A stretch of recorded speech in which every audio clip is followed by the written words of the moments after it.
This is me going to bed at 8:30 p.m. But as 30 minutes passes, I fall asleep. What you're seeing isn't a one-off thing. I do this every night. But I wasn't always like this. It used to take me hours to fall asleep. Well, the reason I get such good sleep now is because I use advice so rare that no one talks about it. In fact, it took me a long time to find this advice, but it paid off. The first thing we must understand is that in your brain, there's a hormone called melatonin. This hormone is what makes you feel sleepy. But here's the problem. Let's compare my sleep schedule to the average person, whom we'll call Joe. Let's say it hits 9 p.m. I decide to go to sleep, but Joe is still up. Now hours pass and eventually it hits 12 a.m. Finally, Joe actually feels like sleeping, and that's what he does. But problem is, when he gets into bed, it takes him ages to shut his eyes. Well, that's because when your brain finally wants to go to sleep, it will produce melatonin. However, Joe's brain wasn't producing any. But here's the thing. The way I was able to get such good sleep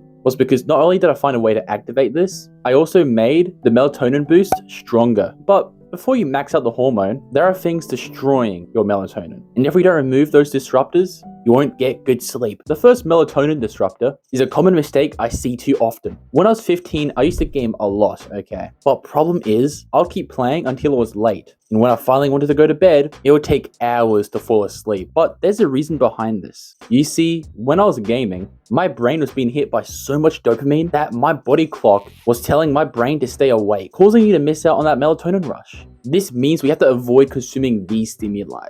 But here's the problem. Most of us are addicted to this stuff, so it's hard to remove them. Well, here's what you didn't know. Fast forward to when I was 18 years old. I haven't gamed in weeks, and I'm always working. But when it hit 7 p.m, I decided to do something different. You know how it takes you 2 hours to fall asleep? That's because it takes the same time to make melatonin. So I decided to just avoid stimuli from 7 to 9 p.m, and it worked. If you avoid stimuli for 2 hours, your melatonin will be fine. So that's the first disruptor. But the second one is actually far worse. Because with your body clock, it has an interesting relationship with light. You know those rooms that make you feel tired? That's because the room's lights are very dim. When the brain sees that light, it will start producing melatonin. But if you're in a room full of bright lights, your brain is going to cancel that melatonin production, keeping you awake. But what you don't know is that you consume a lot of bad lights, because if you look at your phone screen, right? On your phone screen, it produces a thing called blue light. But with blue light mimics the light that comes out of the sun. This means that if you look at your phone, you're telling your brain to stay awake. Now, this is easy to counter. You already know this. Just pop up the settings and turn on night light. However, I have to warn you, please have it on at all times, okay? Orange light is good for your eyes, and you need that. Now that we've removed all of our disruptors, it's time to get into the real stuff. I'm going to teach you how you can boost your melatonin, starting with something you've probably never heard of. Around May of 2024, whenever I'd go to bed, I'll struggle to sleep. This was weird because I thought I was doing everything correctly. But what I didn't know is that I wasn't producing enough melatonin. But that's when I discovered a new habit.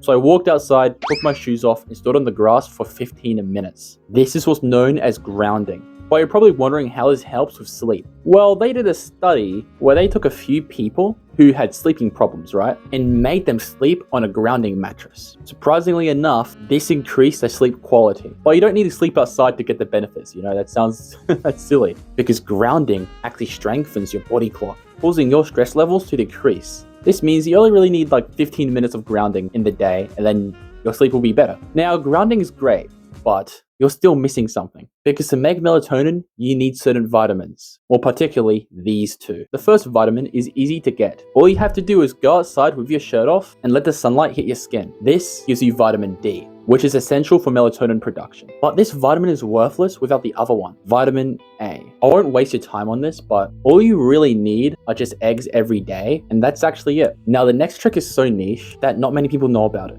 However, I'm going to give it to you. In primal times, after we were done hunting, we would get together and rest. But the way we do this is through a natural feature in our body clock. Basically, in the morning, watching the sunrise will stop your brain from producing melatonin. But if you do the same thing at sunset, your brain will do the opposite and put you in resting mode. This evolutionary feature is still in us, and you can use it to your advantage. Just go outside and watch the sunset. Now, that's how you produce melatonin. But if you want the best sleep ever, you still have 2 more things to do. The first one is that when you wake up, you have goals, right? Maybe you have to water the garden or go to work. Everyone has these daily goals, but here's the thing. If you go to bed without completing any of them, you're going to get less sleep. This is because in your brain, you have these loops, right? They open when you start a new goal, and they're only closed when you complete it. But the thing is, when you go to bed with these loops, they will keep you up. However, you can use this to your advantage. If you complete all your goals for the day, your brain will think that the day is over, so it will enter into resting mode, making sleep easier. But you won't get what you want unless you set good goals, right? Because if you pick an easy goal, your brain won't enter into this mode. Meanwhile, if you instead work all day, you're going to enter the rest mode.